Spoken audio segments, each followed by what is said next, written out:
So I came up to Billings and I talked to the Air Force recruiter, and they didn't have any openings for engineers at that time, but they could guarantee me, I like the word guarantee me missile maintenance. So I would spend the Vietnam years in a silo in North Dakota. Huh. So I went in the delayed enlistment program, and in May of '70, I entered basic training. And in the course of the training, we took this little test in a pretend language. And when it came time to fill out our paperwork for tech school, the sergeant came by my desk and took all my papers away. And I complained bitterly, and he pointed to the bottom of the paper where it said, "or the needs of the Air Force." Because I had complained that I was guaranteed missile maintenance. So they said, "You're going to language school." Next thing I know, I'm talking to the FBI, and I said, "I don't want anything to do with Vietnam." And he said, "Don't worry, with your background, you'll get Russian." Okay, so end of basic, and we get our orders for tech school, and I'm going to El Paso, Texas for a year to learn Vietnamese Hanoi dialect. So off I go, and after a year in language school, then I go to San Angelo, Texas for 5 months of 2 radio operator schools, ground and airborne. Then I go to Big Springs, Texas for altitude chamber training. Then I go to Homestead, Florida for ocean survival. Then I go to Fairchild in Washington for ground survival and POW training. And then I go to a special POW training. And then I go to the Philippines for jungle training. And then I go to Okinawa for OJT for 4 months. And then I start flying missions. So let's. I want to do a little bit backtracking here. Yeah. So by 19 or when did you talk to the recruiter in the delayed? Oh, that was January of '70. January of '70. So obviously, you knew about Vietnam. It wasn't yes. '63 and all that. Yes. As a young man, you're worried about Vietnam, yes? I saw it as rather a pointless exercise because it was a proxy war. Right. And the Washington wasn't allowing our military to win it. Right. We were just trying to make it so expensive and painful that the communists would back off. And I didn't want anything to do with that. It was. Right. And so you're you're thinking you're finishing college, right? Yep. What did you graduate in? What was Aerospace engineering. Aerospace engineering. Yes. So you're thinking, I'm going to do this. I'm going to go to North Dakota, and I'm going to spend it underground, looking in a silo. In a silo. Yep. So things were pretty good. You decided to do that because you could kind of Did you decide to do that to kind of name your on when you called up the recruiter or called it up and said when are you going to call this? You were doing that to kind of maybe shape your own destiny. Was that? Get something job related. To what you're doing. My career related. I wanted something along those lines, and it'd be useful. Right. And didn't what? work out. And so when they said, when they basically, what I think I hear you saying is that you were told, well, read the fine print of what you signed. Yeah. It was. I was guaranteed this, or the needs of the Air Force. And the needs of the Air Force. And why did they think that you would do well in Russian? Well, because of a technical background, to be somewhat familiar with the kind of things they were doing with missiles and aircraft. So then you thought, well, I'm going to be over in Europe or something, right? Oh, there's some cherry places over in Europe. Of course, I also could have ended up in Pakistan. We had a big listening post in Pakistan, up in the mountains. So, but you didn't. Again, you just didn't want Vietnam. No. So you go to Texas. Yes. and they're going to. It's pretty hard to mistake if you're learning the Hanoi dialect, what you're going to be doing, right? I mean, it seems to have only Yes. one practical application at that point. We had, it was, of course, Fort Bliss, Texas, is where the classrooms were. It's all Army. And we had Army classmates, but the Army classmates were learning Saigon dialect, and the Air Force were learning Hanoi dialect. Okay. Because we were, the missions that we flew were north of the DMZ. So, Okay. Were you scared? no, Were you angry? yes. Okay. I was angry all 4 years. Right. So, Do you, and tell me why. Angry because. it's, most of it's selfish reasons. Sure. You screwed up my life. You Yep. took 4 years out of it. I was not going to go to Canada and be a propaganda tool. And then in my family, that would have brought shame on the family anyway, so you just about have to go in. Right. So it was, and then my own generation referred to me as a baby killer. Sure. Sure. Yeah. So you were welcome in no camp essentially. That's right. I like to use the phrase that enlisted men were the niggers of the world, Yeah. in all the nasty allusions that can bring to mind. Because no matter what society you're in, an enlisted man in the military is the bottom social rung. Right. So I thought the term applied. Did you? So let's talk a little bit. I'm going to go slowly through some of this because I think it's, quite frankly, it's a fascinating piece of history. What's learning Vietnamese in Texas like? There was a few good moments, but the method they used, we didn't learn grammar. Okay. It was by rote, and because they wanted us to be able to hear and understand how people actually talked, and don't worry about the grammar. And so Ba Van was my first teacher, and she said, "This is the last English you'll hear." And so for the next 47 weeks, 8 hours a day, 5 days a week, we spoke Vietnamese. How hard was it? It wasn't that bad, but if you didn't have any musical talent at all, it was difficult because it's a tonal language. And tone makes all, one word with different tones can mean something different. So you have 6 different meanings for the same word. Depending on your tone. Depending on your tone, yeah. So the good part is, of course, El Paso, and Spanish is the prevailing language, and a lot of times people were talking about you. You knew they were talking about you. You knew enough Spanish to know it wasn't nice, and they wouldn't speak English. So when we got proficient enough, we started talking Vietnamese in front of them. Oh, they got mad. Speak English! So turnabout is fair play. Sure, sure. And it gives new meaning to the idea, don't take that tone with me, right? Exactly. And our teachers, I mean, we learned about the culture.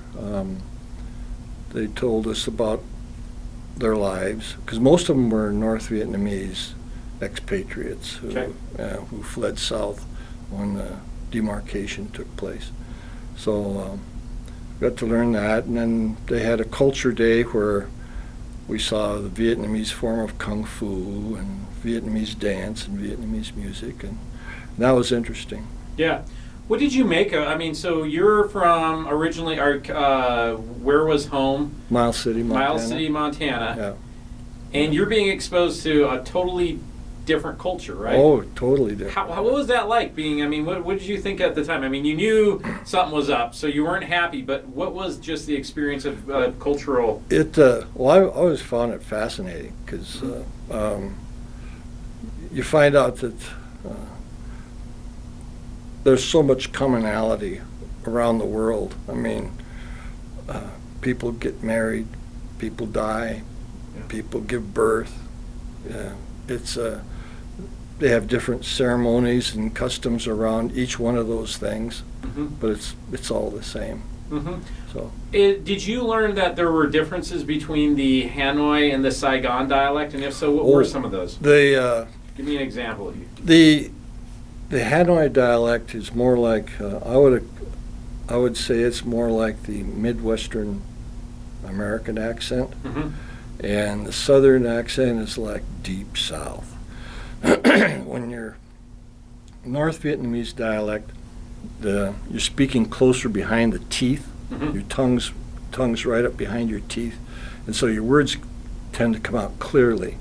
Whereas the Saigon dialect is spoken mid-mouth or back towards the palate, so it's much more mush mouth, indistinct, and like the Vietnamese word for dress is an ao dai.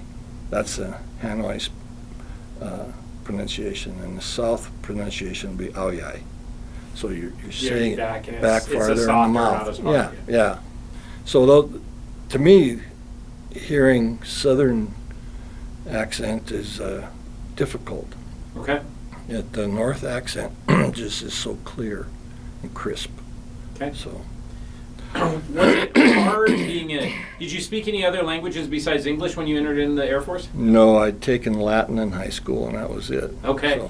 So something that's tonal, something that's not a Romance language. Was it difficult? Was that just tell me how learning, because you're basically immersed into it and you're going to learn it by golly, I imagine. Yeah, and it's largely monosyllabic. Okay. And there are few 3-syllable words. And kind of like, German, I guess, is you build up a word out of bits and pieces to make a longer word. Right. Well, Vietnamese is kind of like that. Okay. Like the word for radio, the Vietnamese took the French word radio and made it their own, because it was a lot harder or a lot easier to say that than vô tuyên điện, which is electricity without wires. Okay. And that's a radio. I like the concept behind. I mean, these words have concepts. Yeah. That's actually fascinating. So you're training, and as you're learning a language, do you know how that's going to be applied? Did you have any idea that you were going to be trained for flying missions and stuff? Did you have any idea what you'd be doing, or did they just say, "You, Rick, learn the language"? It took some time, but as you get to meet other people within the security service. That was the branch I was in, it was the Air Force Security Service. Okay. And as you get to meet them, you start finding out what would you be doing. And you had 2 roads. Once you got through your training, you were either going to go to Okinawa to the 6990th Security Group, and you'd fly missions out of there. They flew 2 missions a day, and the missions were, well, my first mission was 19.7 hours. Wow. And I thought I'd die because you can't sleep. And then your other choice was the 6908th in Nakhon Phanom, Thailand. And that was a ground station, so you weren't flying there. You used a U-2 as an antenna, and you had an uplink with it. So did you have a preference? Did you want to fly? Well, once you knew you were kind of going to, and with your background in aviation, did you want to fly? Not particularly, because it's a little hazardous. It was right. a little easier sitting on the ground in a trailer. Yeah. Okay. But once I knew I was going there, then I wanted to be a TAC op. Okay. Because. Yeah. So what is all that? So you learn the language, and then they send you through a battery of other ocean survival, ground survival, jungle survival. What was all of that training like? That sounds, absolutely fascinating. I want to be with you when I get lost, Rick. It was a hoot. Yeah? Why? Ocean survival, part of it was, they went to a nuclear plant, the effluent channel out to the ocean, and it was warm as bath water, because and we had to climb a big tower. We had to slide down this cable, and as our feet touched the water, we're supposed to pull our releases. Of course, you end up doing backwards somersaults. Swim over, swim underneath a parachute spread over the water, and then climb into a 20-man raft. That was fun. Then we went out in this boat that looked like a miniature aircraft carrier, and they would drop you out. They'd put you on this big beam about 10 feet above the water, push you out, and as they're cruising along, and when you're not expecting it, then they'll drop you in, and then you have to stabilize yourself like your chute's dragging you. Mm-hmm. So you spread your legs and you bend your body, and you stay. Once you're stable, then you can pull off, and then you have to blow up your life raft, climb in it, and then sometime later a boat will come along and they stick this inflated inner tube out, and you hook into it and slap into the back, and that was a lot of fun. And then they had a big screen on the deck, and they'd throw the parachute on that, and they would hook you up to a power boat, and they'd pull you up to 500 feet, and you release, and you parachute in, and you again blow up your life raft and wait to get picked up, and that took several hours for that. But that was just fun, playing in Key Biscayne. Just Right. it was a hoot. I really enjoyed that. Right. What was jungle training like? That was interesting. What the Negritos were our instructors, and they just walk around on a loincloth with a bolo knife stuck in their loincloth, and the things they could do with that in starting fire, harvesting things. They teach you what vines you could get water out of, and that type of thing. And it was on the slopes of Mount Pinatubo's where we were, where we were at. And then they took us out into this valley, and our job was to hide, and then the Negritos would come and find us. And if they found us, they got a chit. They gave each of us 3 chits. And when they found you, you give them a chit, and that would give them 2 kilos of rice.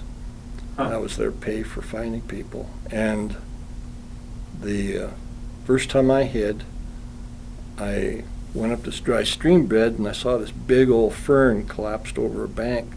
So I went upstream farther, and I climbed up, and I got in behind that fern, and I could see the Negrito coming up the same stream bed, tracking me.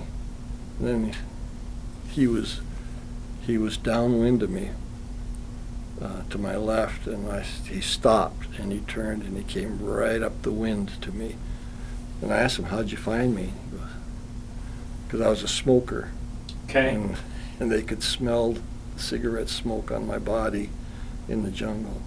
Wow. So the next time I found a base of a little intermittent waterfall and buried myself in the sand and covered myself with leaves so there was no sensor coming out. And they didn't catch me after that. So.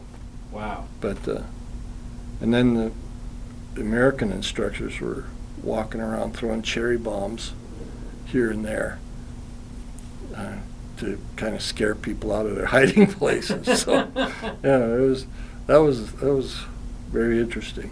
And then we call in helicopters, Right. vector them in over us so they know where to go to pick us up and that type of thing. And eventually got picked up. So. Wow. So. Was it hard for? I mean, some of that was probably not too hard for a kid from Miles City, right? No, it wasn't.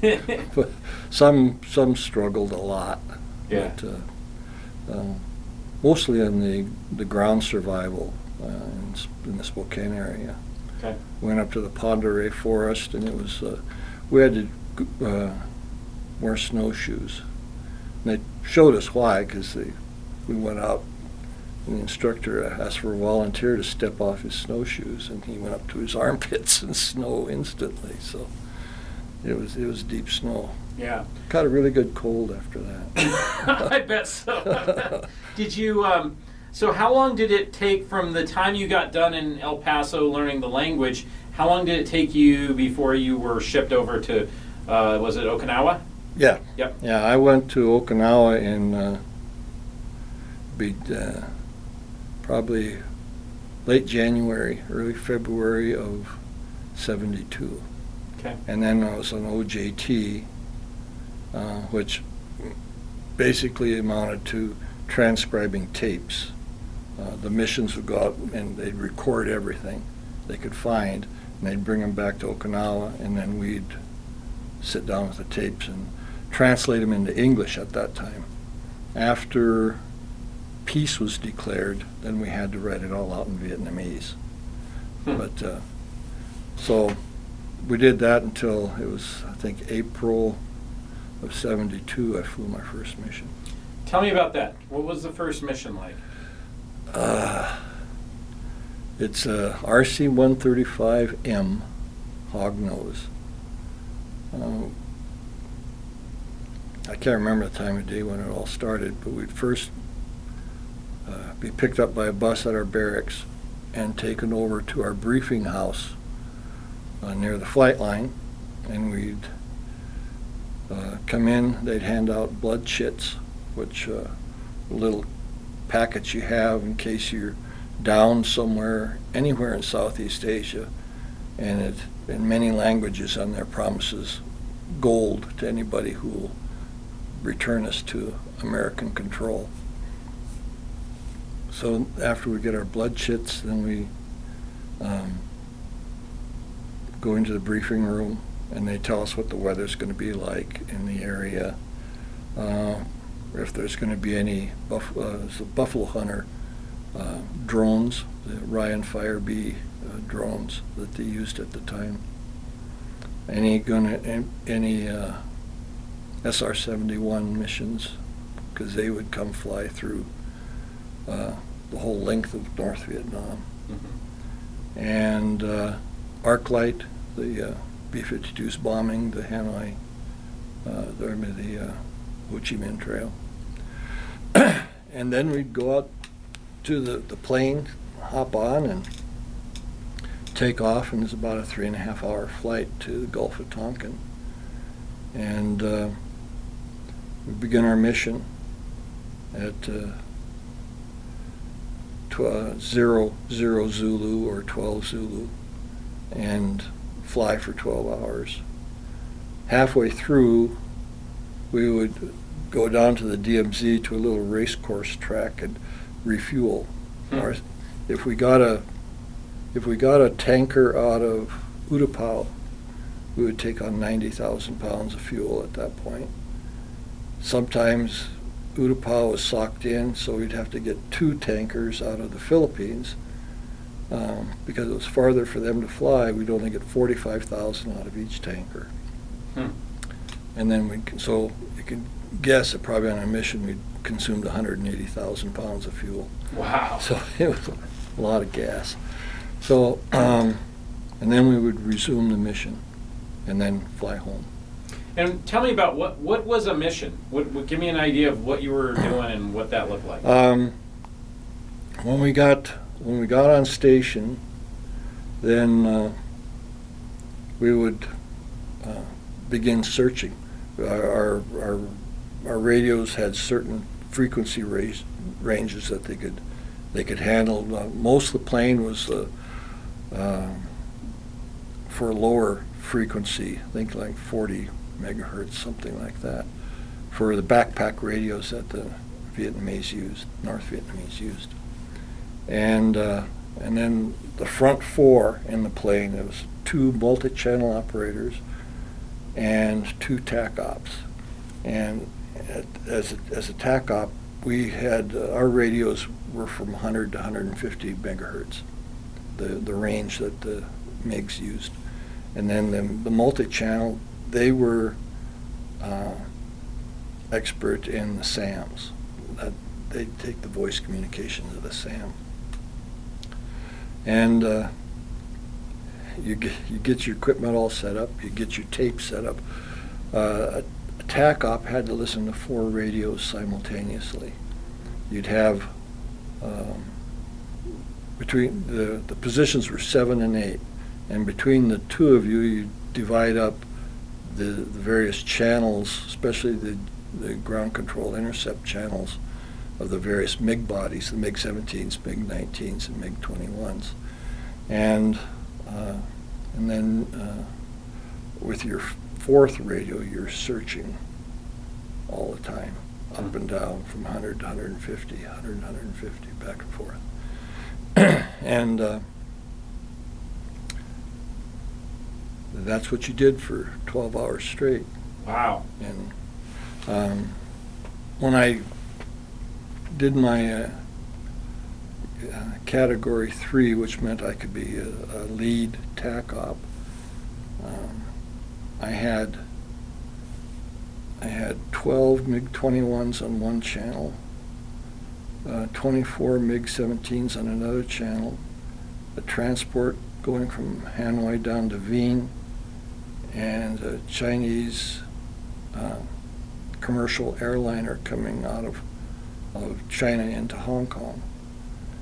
And the first two channels you had to have a verbatim hand log, and the other two channels you had to have summary hand logs. So you're writing like crazy, and you're writing on water salt paper that's designed to turn to mush in water, and it's like writing on sandpaper. It eats a pencil like mad. Wow. But yeah, that's. So does it, every mission you fly, is there always traffic? No, sometimes, and that's the worst condition. Sometimes they're not flying at all. Either the weather's bad, or there's too many U.S. fighters in the area. They just hunker down, and then it's 12 hours of twiddling your dial. Right. Yeah. So how hard is it when you have 12 on one channel, 24 on another? Is that equally hard? Is that just a... It's you just speed of writing. Right. And you just hope they don't all talk at once. Right. So. Do they know you're listening? Not really. They had some idea what we did, but they didn't know how well we did it. Okay. So there's kind of a thing with the Vietnamese that I met is they were always astonished if an American could speak Vietnamese, because they thought it was too hard for them to learn. And so in that regard, I think they underestimated us. So you think that they just went on, carried on a radio conversation, not understanding that we could understand them? Sometimes they would try to be clever. There were times when the MiGs would not answer when they were given a direction, but they'd key their mic, and that was supposed to fool us. We knew if they keyed their mic, they heard. So, right. But they really didn't try a whole lot of subterfuge because they have to train to do it. Right. So these were North Vietnamese pilots flying Russian-built MiGs, correct? Yes. Mm-hmm. So you were dealing with the MiG 17, 19, and 21, correct? Yes. Those were the ones that you were looking for. Were you ever, what kind of protection, so your plane was an RC-135? Yes. And it was, that was built to listen and all that. Did you have to have fighters that were around, or how were you protected, or were you kind of flying out in the open? Most of the time we were on our own. Earlier in the war, they assigned fighters to fly with us, and then that got too expensive. And so when I was flying, our MiG cap was sitting on the deck of an aircraft carrier in the Gulf of Tonkin. And I hope they're in the plane, but they're probably in the ready room drinking coffee. So, how long would have it taken had you detected something? Well, a MiG could have, from the time they released their brakes until they shot us, and they were already, and their landing would have been 10 minutes. So you had less than 5 minutes to figure out what they were doing. And our method of escape was to drop flaps, drop landing gear, and dive for the deck as fast as we could go, and then fly out. And that'd abort the mission right there. They wouldn't come back. So, and that happened a lot. Not to me personally, thank God, but Right. Were you afraid of that? Did you live in fear of that? That's why I wanted to be a TAC op, Right. because I was pretty good at the language, so I wanted to be responsible. Okay. So Did you ever have close calls where you thought they're coming after us? They know about us? no, Okay. personally, no.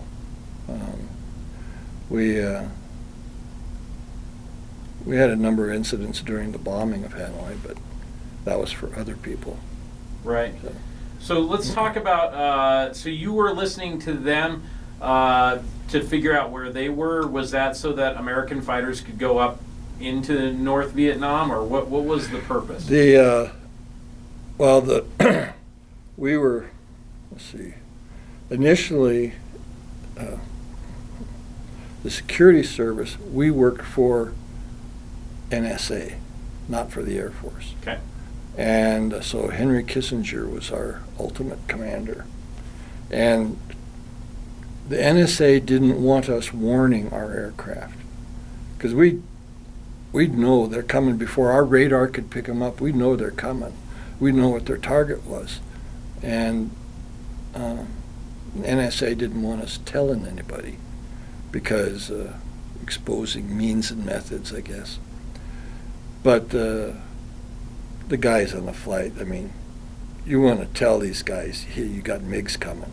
And so we'd tell them anyway, because we could get on guard, which was the channel the fighters were on, or the bombers, and we could tell them, you got MiG-21s coming in at this altitude, at this speed, they're on this heading right now, and they're coming for you. So we could tell them. Right. So, and later on, they developed a thing called Task Force Alpha, which actually integrated our warnings into their whole system of radar and radar ships. Okay. So, That would be a bad feeling, knowing that they're coming after your boys and you couldn't say a dang thing. yeah, that didn't sit well at all. No. So, and yeah. What was your estimation of the, a lot of people don't realize, especially early on in the war, we had an Air Force superiority, but later on, North Vietnam starts training up pilots, and by the end of the war, they've got some air capability better than what people thought. Mm-hmm. What was your opinion of the North Vietnamese Air Force? The MiG-17 pilots, the MiG-19 or MiG-21 pilots were good. Okay. MiG-21 is a wonderful plane. It is really robust. And in a lot of aspects, it's much better than an F-4. An F-4, of course, it leaves that big black smudge as it's flying through the sky. And it's so much bigger than a MiG-21. You can pick it up visually at 4 kilometers. In a MiG-21, you have to be 2 kilometers away to see it visually. And the difference was in the training of the pilots. The American pilots were better trained. The MiG-19 pilots, it was like the McHale's Navy or F Troop of the Vietnamese Air Force, literally, because when we would send strikes into North Vietnam, MiG-19's mode of operation was to scramble and run up to China, to the China border, and orbit there until we're gone, and then they'd come back. Because they did some amazingly dumb things. And the MiG-19 had big flaws. If you punched off the right missile first, then one of the engines would flame out, which isn't a good thing to do in a dogfight. So you have to remember which missile to launch first. I think it was you could launch the left one first, and it wouldn't flame out the engines. But the MiG-21s were the bad guys, and you could see their the effect of Russian training, because the big shot Russian pilots spoke with the lowest possible voice. They tried to sound very slow and very calm. And the more important you were as a pilot, the lower your voice had to be. And you could see that happen with the Vietnamese. And they're much smaller people. They have smaller vocal cords. So they tend to have a higher range of voice. And they're trying to talk really low and calmly.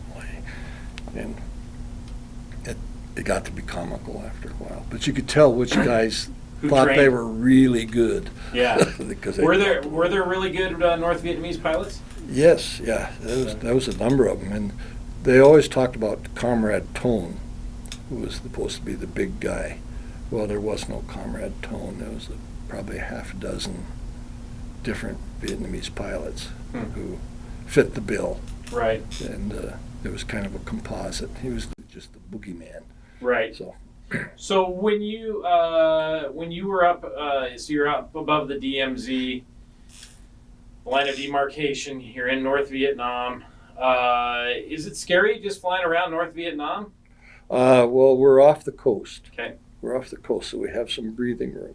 Okay. And we really don't think about it. We're Okay. here. And so we called it the pucker factor. We got really good intelligence because listening hard was to your best interest for survival. Yeah. And so we always felt we gathered more intelligence off the combat apple than any other ground-based unit could have, because you don't have any dog in the fight. So. Yeah. Did you?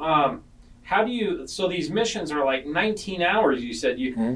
How do you stay focused and even awake for? I don't know that I can. I mean, I can stay awake for 19 hours, but not focused like that. Tell me about that. Oh, the adrenaline is just incredible, and I was so spent after a mission. There's some guys go rolling the bars after they got back. I had to go crash, and I was a smoker then. And you got 33 guys in the plane, and most of them smoked. I pity the non-smoker. You smoke as a defensive mechanism, right? Yeah, I'd go through. Normally, I'd smoke a pack a day, but on a mission, I'd smoke 2 packs, and then lots of coffee. We were always drinking coffee, smoking cigarettes, and then just adrenaline. So that's how you got through it. But once you got off station, you just beat. Right. Yeah. Because you're gassed. You have no adrenaline. You've got nothing. Yeah. Supposedly the flight surgeon said we weren't legally responsible for any of our actions after flying a mission, at least for the first 24 hours. So. Did you? Do you remember any? I mean, as you think back to it, do you remember any particular things that you heard while listening that, because you're only listening, right? You're not, there's no, there's the communication's one way. Right. Do you remember anything that was particularly memorable, scary, chilling, anything like that? There's some friendly fire incidents, but Okay. won't go into that. Okay. So there were some very interesting things. One, as I mentioned, was the POWs coming down from China. There are 2 air gates into North Vietnam. One's called Lao Cai, which is on the northwestern border. And then there is Mung Zu, which was on the northeast quadrant. And that was if you were flying from Liuzhou in China down to Hanoi, that's where the air gate you go through. That was the safe places for foreign aircraft to come through, so that they wouldn't get shot at. But some of the missions I flew when they were releasing the POWs, about an hour or so before the C-141s would show up in Hanoi, I'd get a bunch of AN deuces which is a single-engine biplane transport that the Russians gave them. That'd be a number of them come down from Mengzu, which was highly unusual traffic. And it was just enough AN deuces come down to fill a C-141. And that happened a number of times. So I figure several hundred of the POWs were kept up there. Another thing was the after peace was declared, I caught the 921st Fighter Regiment, which were the MiG-21s, moving from Fukien to Kep, when Kep was normally a MiG-17 base. So I caught them moving there. And then April of '74, just before I got out, I caught, around midnight, I caught 60 MiG-19s coming in, new MiG-19s that Russia had given them. And they were coming in. So I was anticipating those would be used in their push on South Vietnam, because they were better as a fighter bomber type of aircraft. So those are particularly interesting things. Right. When you hear that, do you almost say, I can't believe I just heard that? Or when you're hearing something like that, what's the reaction? Well, the MiG-19 issue was fairly easy, because their mics are so distinctive. They don't have to say anything in particular. You could tell what kind of plane it was by the mic they use. Really? Yeah. The MiG-21 used a boom mic in their helmet, and the MiG-19 and the MiG-17s used throat mics, but they were different throat mics. And so for most of the time, they didn't have to identify themselves. You just hear their mic, you could tell what kind of aircraft it was. So when you hear that, all you do is you quick hit your recording machine, and get it going, and you start doing your hand log. You call the ground mission supervisor, tell him what's going on, and you keep on going. Wow. And you could pick these up and listen. Would these conversations be, generally speaking, short, or would they go on for a while? It depended on what they're doing. Mostly it was, aircraft communications are pretty succinct. And so if a ground controller is telling the pilot to do something and he just says, okay, and that's the extent of the conversation. Right. So if you didn't pick up much on, could it be just 12 hours of nothing? Yes. Yeah. And that was probably the worst thing. It was just, you're keyed up and nothing's happening. And you're sitting next to other people, right? Or are you close by? Yeah, I would have, if I was flying position 7, I would have my other TAC op here, and then I would have on my left would be a multi-channel op, and then the far side of my 8 op would be another multi-channel op. And sometimes we coordinated, because the aircraft used a pilot billet suffix, so they would just say a name. There wouldn't be any names or anything. They'd say a number. And a block of numbers would be assigned to MiG-21s, another block would be assigned to MiG-17s, etc. And I remember sitting next to one of the multi-channel operators who he's listening to SAM radar operators, and I would get a permission from a ground controller to say aircraft 123 cleared to take off. So, and that's a MiG-21 number. So the MiG-21 would take off, and then he would say, Comrade Tien just took off. Okay, so 123 is Tien. So we sat there, and we were able to put names with every number so Wow. we could know exactly who was flying. Right. So you got to know who was better and probably who was right. I mean, and who they. who was usually leading the things. Yeah, Okay. yeah. Yeah. So that was interesting. Was the weather when you were flying? Did weather conditions matter, and was there rough weather? There was sometimes the weather extended refueling, and instead of taking 20 minutes, it took a half hour to 40 minutes, and refueling was miserable because we had to put our helmets and our oxygen masks on, and of course the helmets pressing your head. They turn off the air conditioning because they don't want any electrical, only the minimal electrical stuff working. Mhm.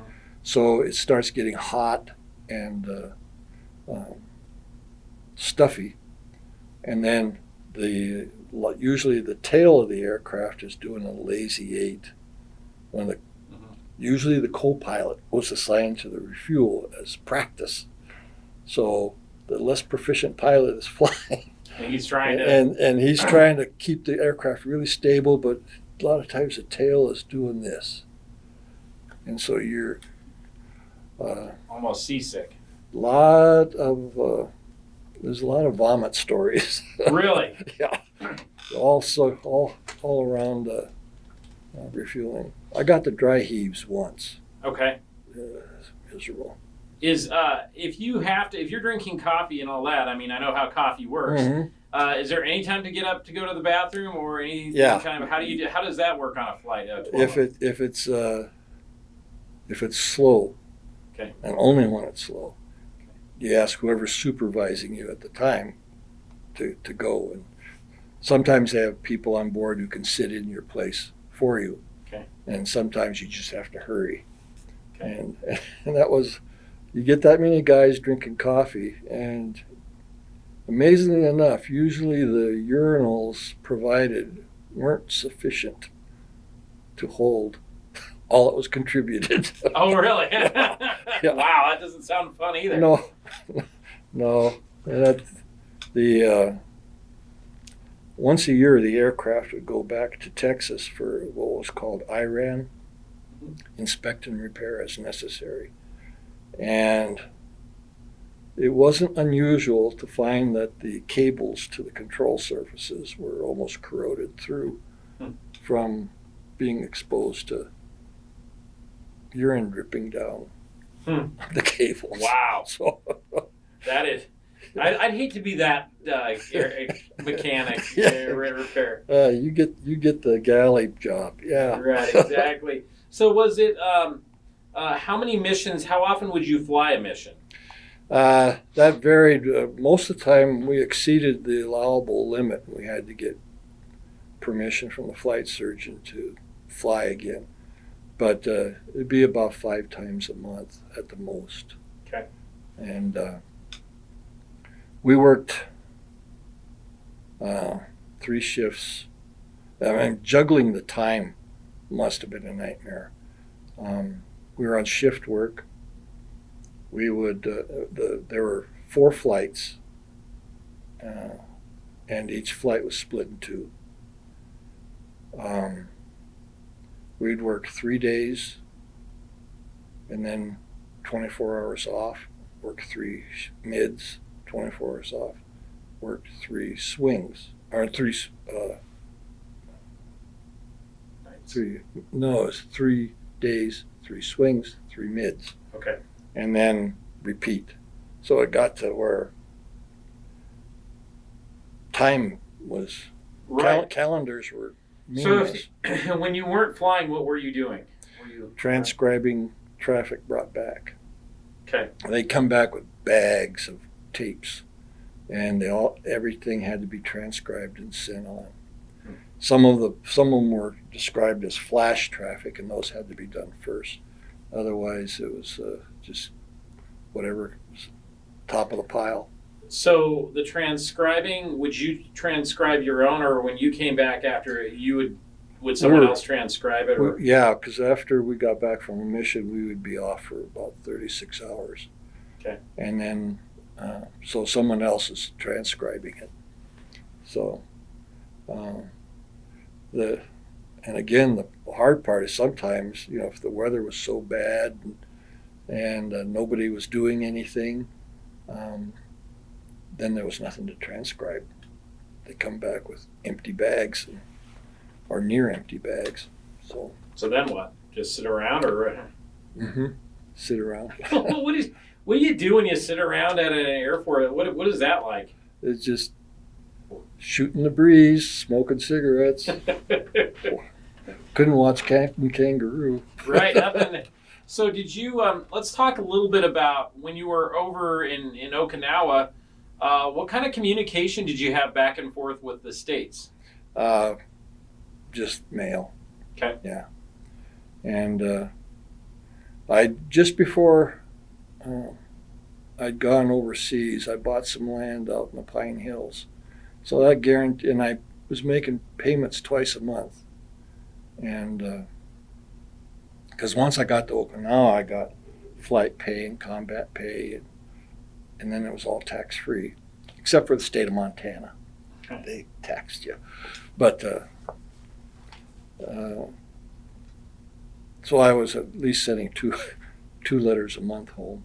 Right. But I couldn't tell them what I was doing. I mean, Did they ask, or did you just tell them I can't say what I'm doing? They knew. I told them I can't tell you what I'm doing. I can't tell you where I'm going. I can't tell you anything, which was typical kind of a military situation. When I was going through the POW schools, they were telling us, don't tell anybody anything. Don't tell your local newspaper anything, because the Soviets used a clipping service in the United States, and anybody associated with the security service, they had files on everybody. So, and I told my folks, don't tell anybody at the newspaper about it. And so they sent me a clipping from the Miles City Star stating my name, what I did, where I was stationed. And I go, so the Air Force had put it in the paper for me. So, How nice. How nice, yes. Right. One hand doesn't know what the other one's doing. Well, Yeah. What is the when you're over there? Now you're on a base. What's life on the base like? Is it? It was early, when I was in OJT. I had a track nearby, and I jogged a lot. Then I'd cough my lungs out for 20 minutes and light up a cigarette. But after I got on shift work, well, I couldn't do it. I had to run the same time of day every day to do that. Mm-hmm. So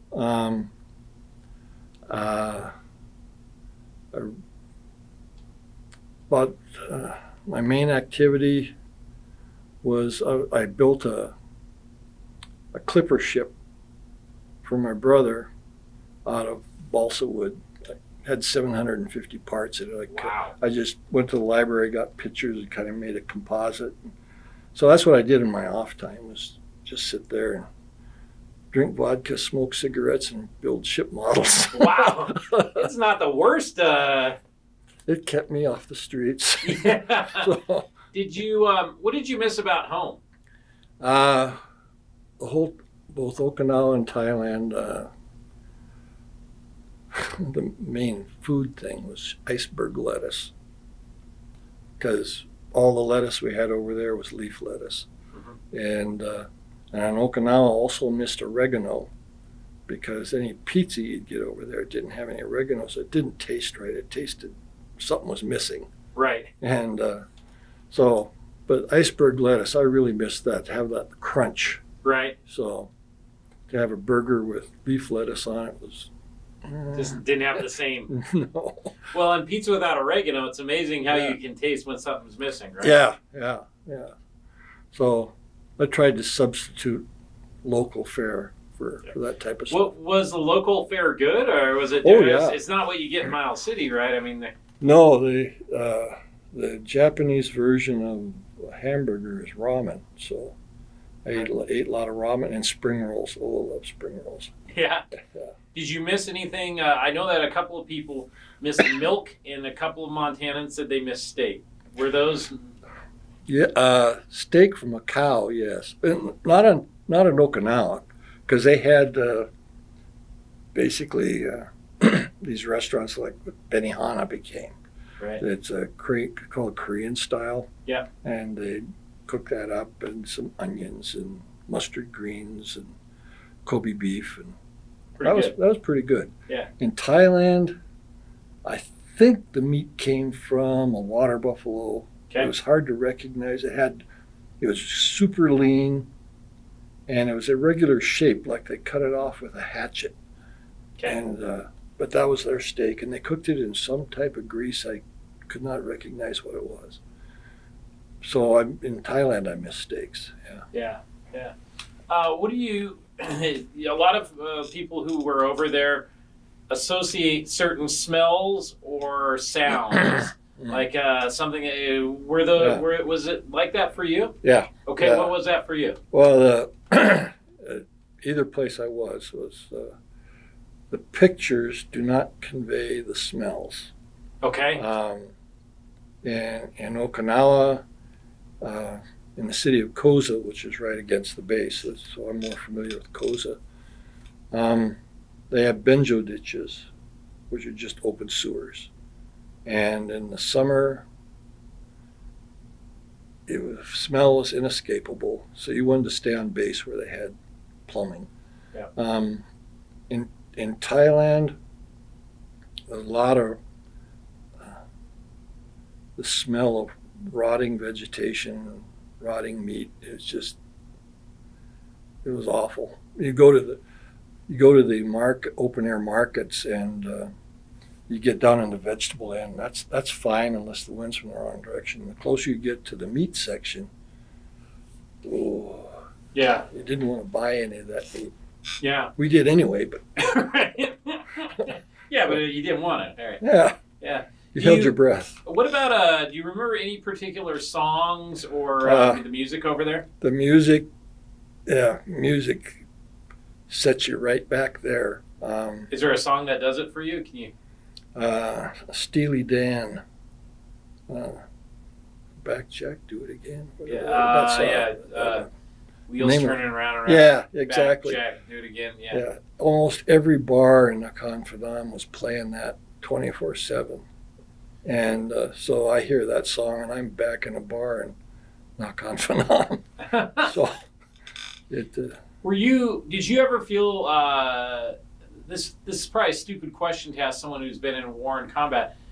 Did you ever feel your life was in danger, or were there scary moments? Not from the North Vietnamese. It's being in a dark alley in Thailand at the wrong time of morning. Yeah. It's just, why am I in this situation? But the people I flew with, I had confidence in them that they could give us the warnings we needed. After, I think about April of 72, we started also flying missions in Laos. So one orbit would be for 12 hours, would be in the Gulf of Tonkin, and then the next one would take over in Laos. And the Air Force being very predictable and very punctual, what the North Vietnamese tried to do was sneak in a large caliber anti-aircraft cannon under our orbit. So they just point it straight up, and they look at their watch and they fire, and they'd hit us. But we became aware that the North Vietnamese were transporting this telephone pole through the jungle. And we thought, well, why do they need a telephone pole in the jungle? That's probably the cannon. So we gave Air Force headquarters the coordinates of where this telephone pole was, and they bombed it, and that was the end of the anti-aircraft. So, things like that. So much for their code. So much for their code. We we had some code books on the plane, and we could decipher some of it as we took it. Wow. And otherwise, some of them we had to send back to Fort Meade in Maryland to let the computers try to figure it out. Right. What's the when you're flying there? You start flying missions when, and then how long did you stay over there?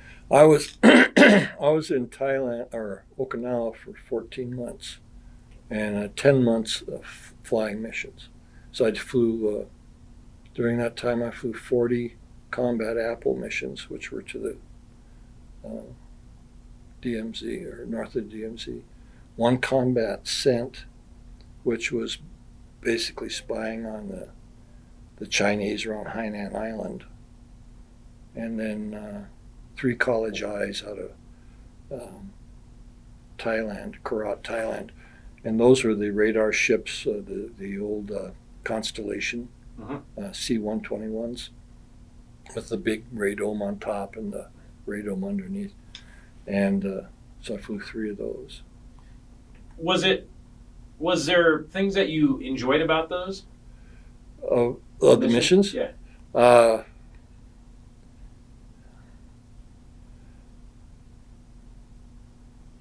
It's kind of hard to describe.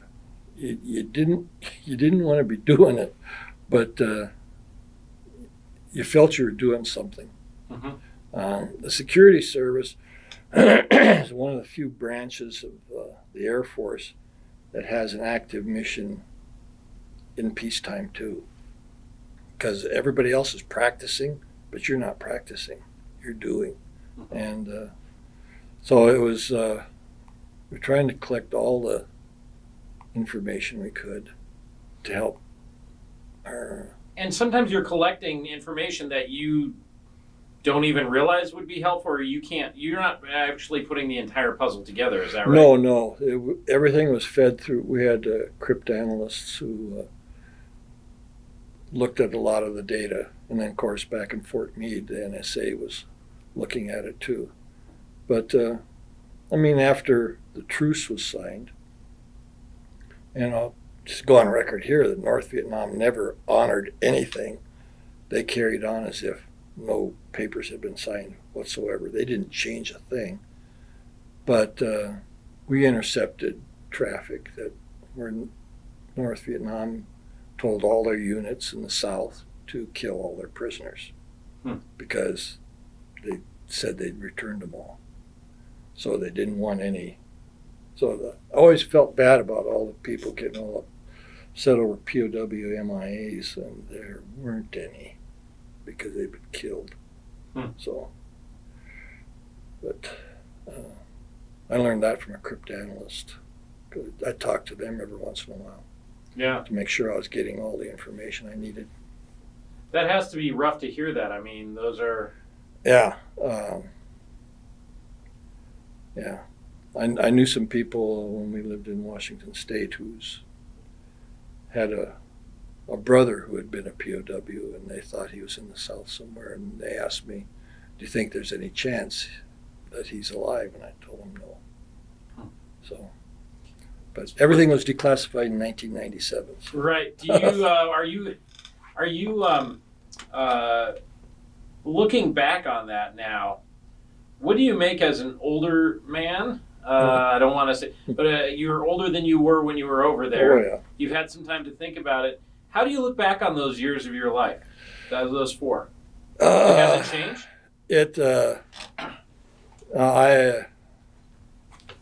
I got a lot of mixed feelings about that because it was just like 4 years yanked out of your life, and it was so intense, so emotionally intense, because I took a personal responsibility for everybody on board the plane.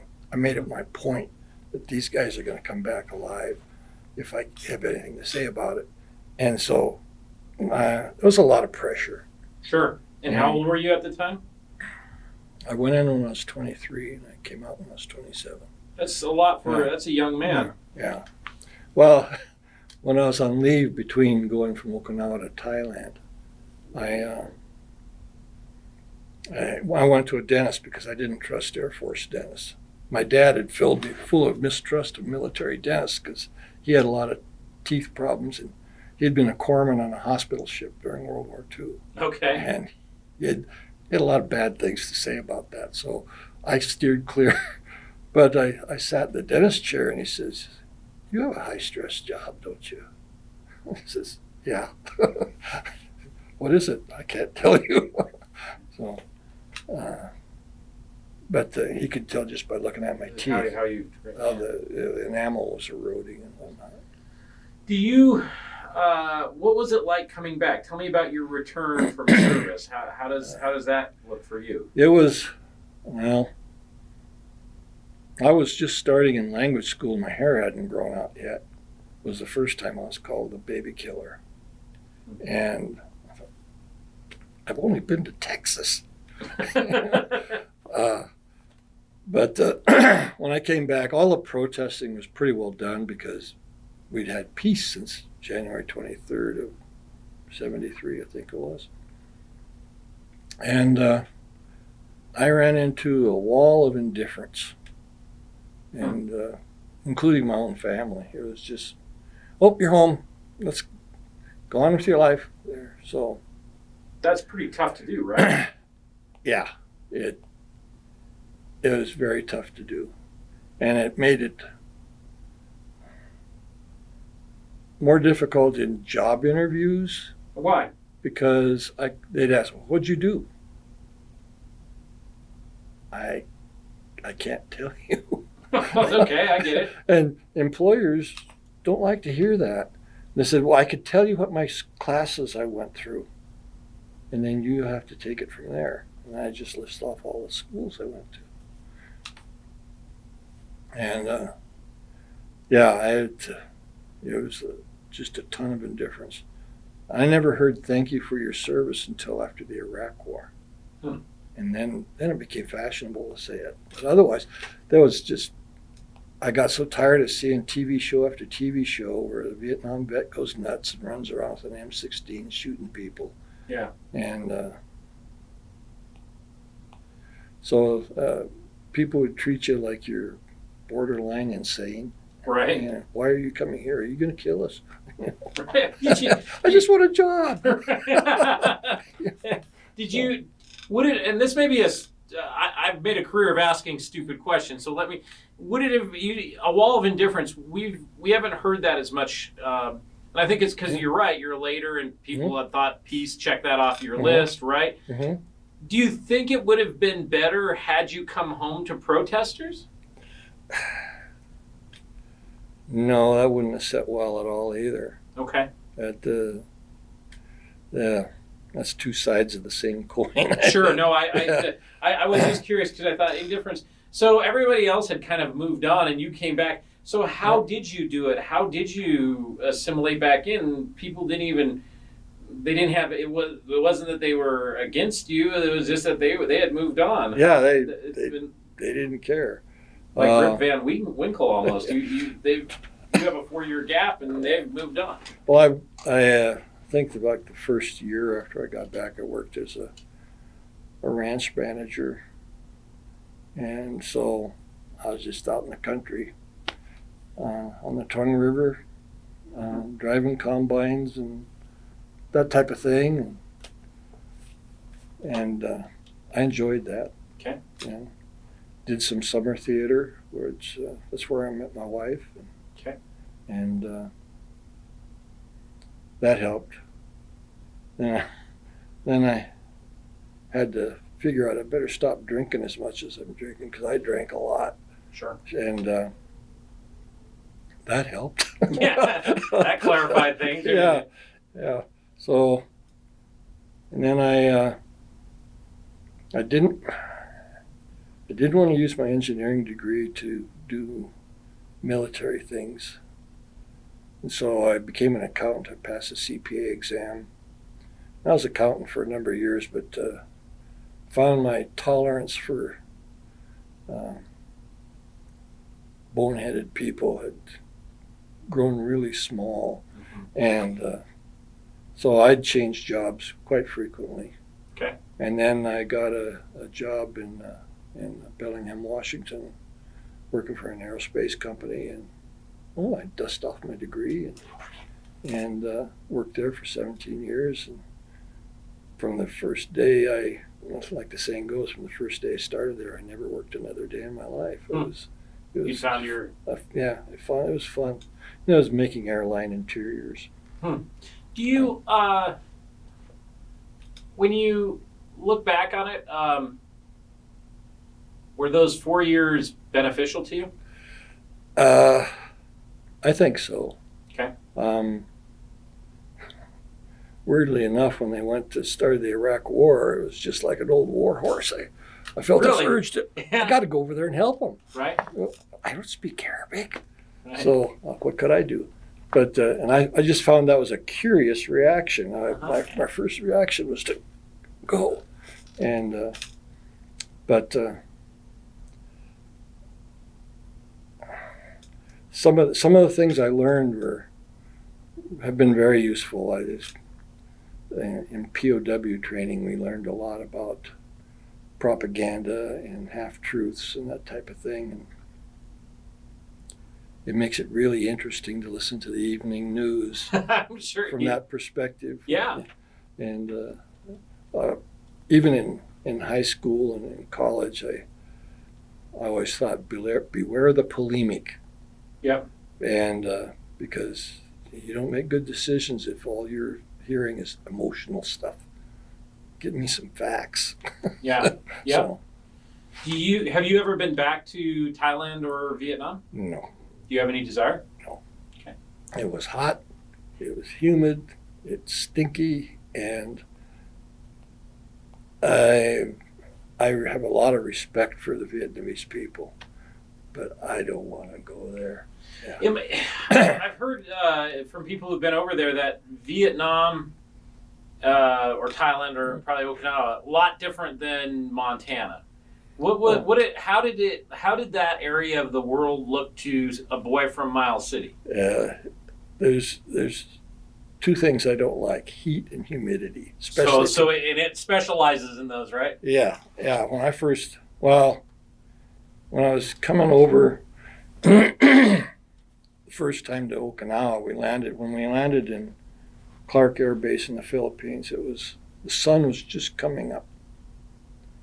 And the flat top trees are silhouetted against the morning sky. And it was 90 degrees and it was humid. And no air conditioning. It's just awful. And when I got to Thailand, it was July. Thunderstorms. It rained like crazy. And it was hot and it was humid. And the evenings were interesting because we had metal roofs on our hooches and all the noise of the rain hitting, and then there was always helicopters circling the base 24/7. You just hear helicopters fly over, so you had to learn to sleep with that. But it was just. And then we'd go to work, we'd have to take our field jackets with us because the place was so cold to keep the equipment running properly. So it'd be this mix of almost baking to death and then freezing. Yeah. And for a moment or two, the temperature was probably right. Yeah, when you first got in the door, that felt good. And then after 15 minutes, you're cold. You put your coat on. Wow. So, and people looked at us funny because we're the only people walking around with carrying jackets to work. Right. What did you make of the pilots, the RC-135 pilots? How were they? They were,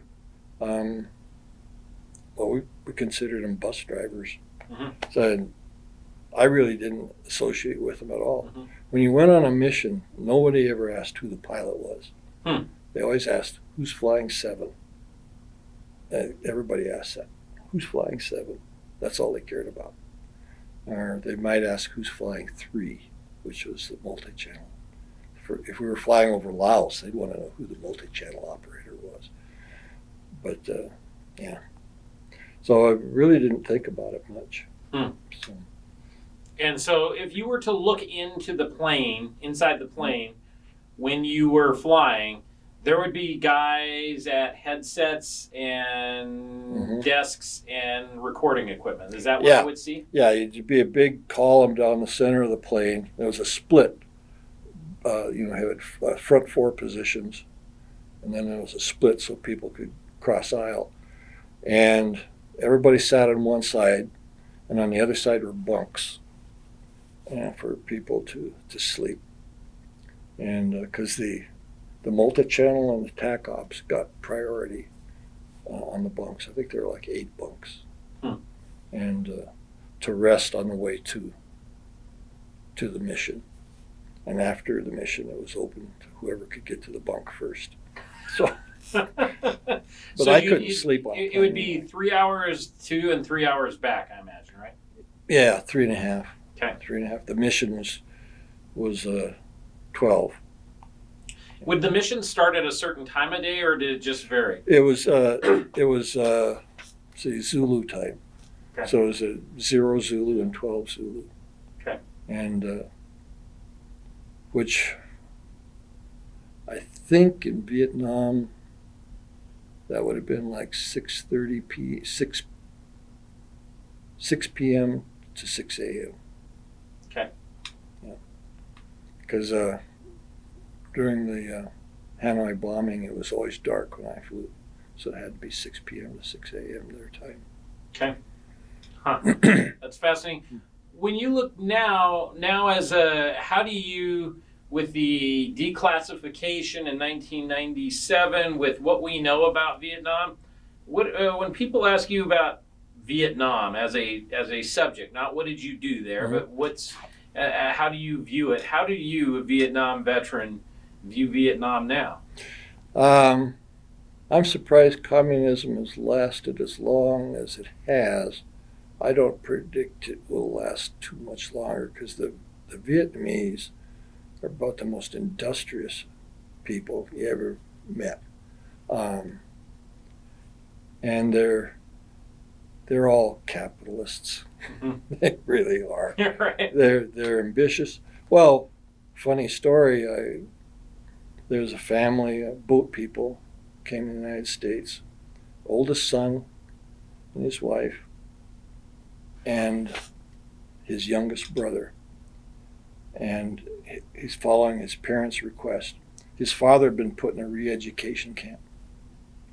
And they went through hell getting here. But I helped them with their naturalization. And he worked hard. He went to college. He had a degree in forestry from University of Saigon, and he got a bachelor's in math, and he actually ended up working for the same company I worked for, and he had a couple duplexes. He was doing okay until his brother came over from Vietnam to visit. The gentleman's name was Kuhn, and he came to me and said, "My brother's a millionaire. He owns a rubber band factory in Saigon." He said, "How is that possible? I've got 2 duplexes. Right. He's a millionaire, and I'm in America." Right, yeah, no. So, yeah. Huh. So it was, like I said, I respected the Vietnamese, and the Vietnamese pilots were bold. So we had a lot of respect for them. Didn't necessarily like them. Sure. But we had a lot of respect for them. Yeah, no, they had. And the Vietnamese have little respect for Cambodians because they're not very warlike. And I don't think the Thais do either. But and the Thais were very friendly people. Enjoyed. I learned Thai. I learned some Laotian. I was learning Mandarin. There was South Vietnam declared war against China in January of '74 over the Paracel Islands. And so I got pressed into service, monitoring the AAA coded messages, which was 3-figure. And but that war lasted 72 hours. Right. Yeah. Did you? It does sound like kind of fascinating work. I mean, there's an element of, sometimes in some of these stories we've heard a lot of boredom, and it sounds like if you have 12 hours of nothing, that would be boredom. Yep. But it does sound like pretty interesting work for military work. It in retrospect, it was probably the most interesting job you could ever possibly imagine. Even stuff not related to Vietnam, because in '73 I'm standing by a teletype machine in Nakhon Phanom, Thailand, watching a blow-by-blow description of what's happening between Israel and Egypt. Is that the Yom Kippur War? Yep. And I mean, it was just fascinating. It's come to, oh shoot, I got to go back to work. So I go out in the trailer. But, lots of the Egyptians couldn't surrender fast enough. It was amazing to watch it. And, but that type of stuff. Did you, ultimately, was the experience that you had, was it, are you able to draw on it daily, or is it something that is in the past for you? It'll never be in the past. Sure. Because, in 2001, my wife and I went to Kauai for our 25th anniversary. And until that time, there hadn't been a single day go by that I didn't have Vietnamese running through my head. Sure. Conversations, things I'd heard. Mm-hmm. And for 2 glorious weeks, I didn't hear a single word in Vietnamese in my head. This is pretty good. So we made it a point to go back some more. That's great. Yeah.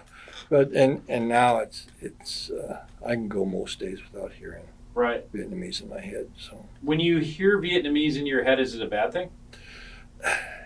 It's just a reminder.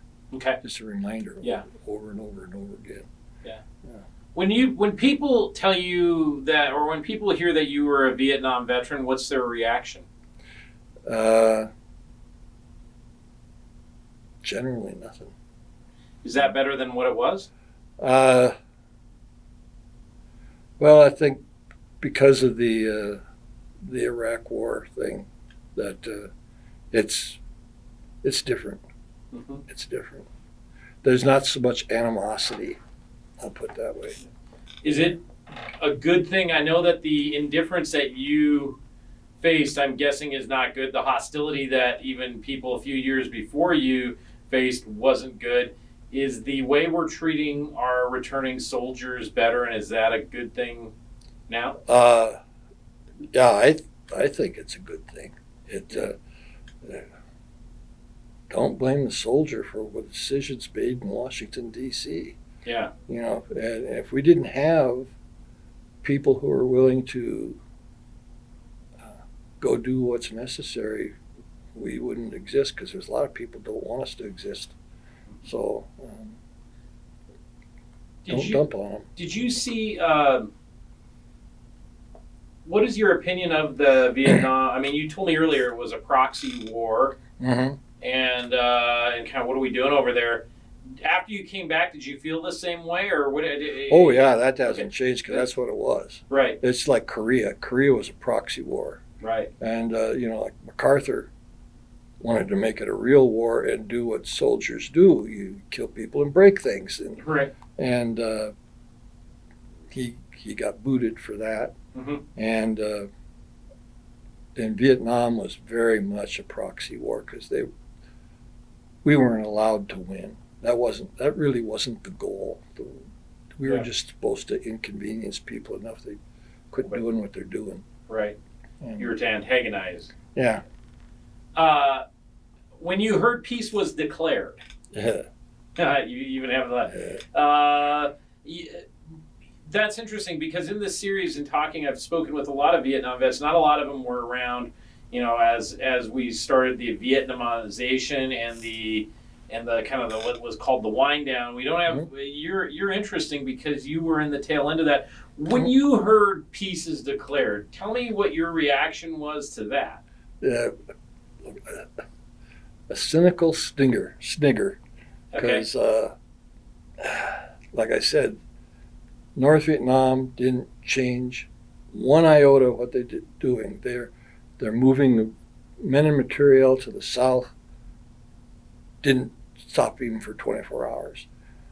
Between time peace was declared in September of 2003, the North Vietnam had smuggled in a little more than 150,000 people into South Vietnam. Not just soldiers, families. And sometimes when people like Jane Fonda would come into a South Vietnamese village that the North Vietnamese controlled, how happy the people were and everything.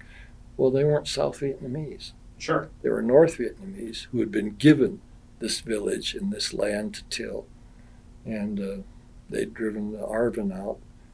And yeah, it was just inevitable that they were going to fall.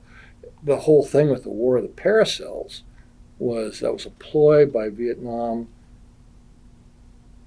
for the United States to re-enter and help, because Congress was defunding Vietnam after Nixon had promised them so much aid so they could fight the North Vietnamese.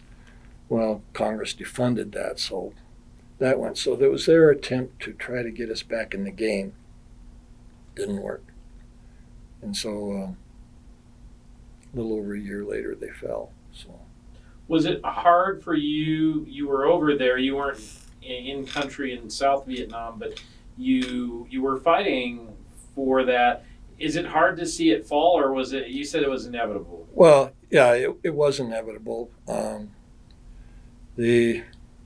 Unfortunately, it was just a string of petty dictators were the leaders, and always bothered me that the United States always seemed to put all their help into petty dictators instead of somebody who would actually help the people, because the people of South Vietnam really didn't want communism. They just wouldn't be left alone. I always felt tremendous pity for the South Vietnamese peasant, because he'd get hammered in the day by ARVN or American forces for cooperating with the North Vietnamese, and at night they'd get hammered by the Viet Cong for cooperating with the Americans or the ARVN. So all they wanted to do was farm rice and raise their kids. And it's not so different than farming in wheat in Montana or beef cattle and exactly. Ranching and raise your kids. Yep, and that's what the people wanted to do, but then you got these two forces that want you to be in their camp all the way, and you don't want either one. Right. So. Right. Do you, when people look back, one of the reasons we do this, preserve it, put it on YouTube, do those things, is so that people can learn about it from Montanans, from people who are over there, learn different perspectives. What do you hope people remember either today or in the future about the Vietnam War? If you're going to turn the U.S. military loose, turn them loose. I really don't like the rules of engagement that they saddle them with. Mm-hmm. If you're going to send the military in, do it. In the long run, probably less people will be killed than doing it half measures. And I would hope that would be a lesson learned from Vietnam. And it's not a pleasant lesson, because turning the U.S. military loose is an awesome thing. And no matter whether it's a little country or a big country, it's going to make a mess. So really think about it before you do it. Yeah. And then once you do it, do it. Don't do it. I have no respect for the Jane Fondas of this world, because they are aiding and abetting the enemy. So yeah. Did you, looking back, is there any part of your job or what you did that I missed? Not that I can think of. All right. No, it was an interesting time, and of all the jobs available in the Air Force, in retrospect, I'm glad I was in that job, Yeah. because the more you put yourself into it, the more you got. Yeah. If you, Well, and I should point out too, Rick, that I got some of the personnel evaluations. And it's clear by your superiors that that you put yourself into it, and you were among the best, especially at learning the language and caring about the mission. So it's pretty interesting to go back and read those documents. when I stop and think about it, how many times can you say, without bragging, that you were the best in the world at what you did for a time? Yeah. And I think I can honestly say that. Yeah. So. Yeah. Well, I just want to say thank you for sharing your story. Yours is a perspective that that I have not heard before. And it's kind of fascinating, too, listening to the MiG pilots and how that worked. Yeah. I think is really important. So I know it's fashionable, and I don't mean it to sound cliche, but I want to thank you for doing what you did, learning from Miles City to learning to El Paso to Okinawa. Thank you, and also thank you for coming in and sharing your story and being honest about it. It's very valuable. So on behalf of the Billings Gazette and our Stories of Honor series, thank you so much. You betcha. Yeah.